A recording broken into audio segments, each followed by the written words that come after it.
The only thing that keeps women safe in Hollywood or in most industries is gossip and whisper networks. There's no HR that's going to protect them. Now, I'm just going to speak of Hollywood, but this can be across the board in most industries controlled by men that are very, very powerful, which is, politics, Wall Street, tech, like most, pretty much everything. But some are different than others because, for instance, in Hollywood, there's no HR. There's literally, there's no HR. Who am I going to tell if anything happens? And if I dare tell anybody, I will never work again. And I say that, and so I never had any real schmegsual harassment on any set. Of course, things were inappropriate, but nothing like I was never touched. I was never any of that stuff, because these set is also very intimate. You're hanging out all day, and so you're kind of like hanging out with your friends, so whatever. But I never had anything to go to HR about. And yet there was certain things that you just understand. If you are known as someone who is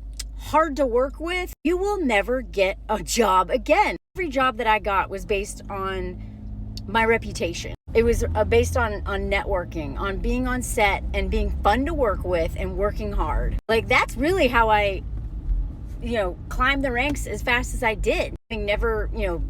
Having just moved to New York, all of my skill set from working for Outward Bound and all these other things meant I really knew how to get things done, and I was really good under pressure. And I'm really fun to work with because I have fun everywhere I go, usually. Anyway. And yet I learned right away, you do not make yourself somebody who people don't want to hire. And so I never had a resume in Hollywood. Not once. I didn't have I haven't actually, oh my God.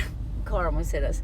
I haven't actually gotten a job with a resume in, 15 years. Every job I've ever done has been based on word of mouth. But if you have a problem, you're screwed. So you kind of have no protection in the film industry anyway. Secondly, I was when I was a PA, before I worked in props and set dressing and stuff, my job was to just cater to anything that the actors wanted. You basically treat them like little babies, like helpless little babies. And a lot of them find it annoying because, you're not even allowed to put a piece, oh, he's got trash. Go take his trash and put it in the trash can right next to him. I understand why we do that, because there's so much pressure on actors that, millions of dollars are resting on their shoulders to do their job well, and they have to be emotionally in a good place. So we try to make their lives as easy as possible.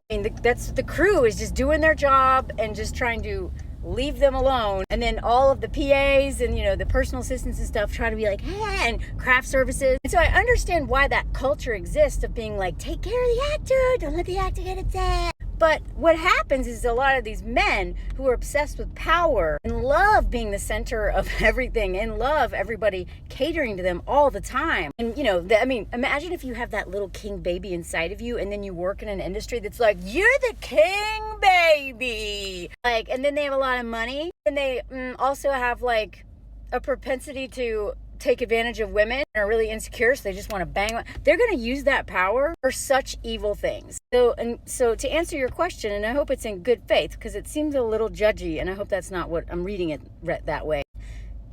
No one has power to do anything. And if you look at what happened when Me Too hit Hollywood, because it didn't start in Hollywood. Hollywood just stole the... Anyway, what happened is that most of those women who came forward regret coming forward because they were never given any compensation. They don't regret...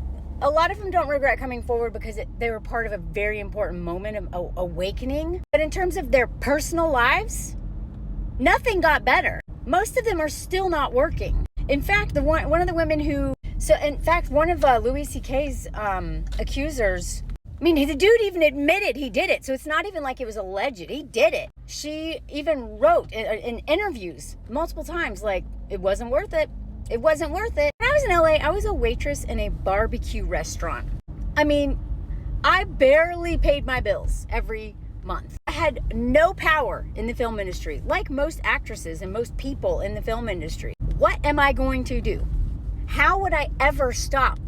I didn't know James Franco. I literally, and this comment is referring to, I was in a women's comedy Facebook group that was literally formed to warn women. That's all we could do. Hey, this dude supposedly goes after teenage girls. la la la la. That's all we can do. We just share information. That's all most women can do. And that's why gossip has been such an important tool for women's safety for so long, which is another reason why we judge the crap out of women for gossiping as if it's a bad thing. I understand it can be a bad thing. I understand why gossip is like bad, but gossip a lot of times is women talking about men doing some BS that they know they'll never be accountable for, and we're just sharing information. Like, heads up, right? So, I mean, until we find some way where women are safe in the workplace, whisper networks and gossip are all we have. And unfortunately, and we're not making this video to discourage women from going forward. It's critical, and thank God we have journalists out there who are doing that hard work, spending months doing investigative reporting to get these stories out there. But to ask a woman to put her name in that article may threaten her whole livelihood forever. And the only reason why any woman is willing to do that usually is because she has nothing to lose, because she's already been destroyed. So we should be forever grateful to those women who are the whistleblowers of these men. But in the end, I'm not sure that I would be willing to do that. I don't think most women would, because the power behind these men is so enormous, they will literally ruin your life. So that's what we did. Nothing. We can't do anything but warn each other, as sad as that is. But the takeaway is, don't be afraid to talk to other women about it. You might be saving their life. Warning women, and that's why I make these videos. Educating women, warning women, keeping women informed of what's happening, who's doing this stuff. It's all we have. So keep it up.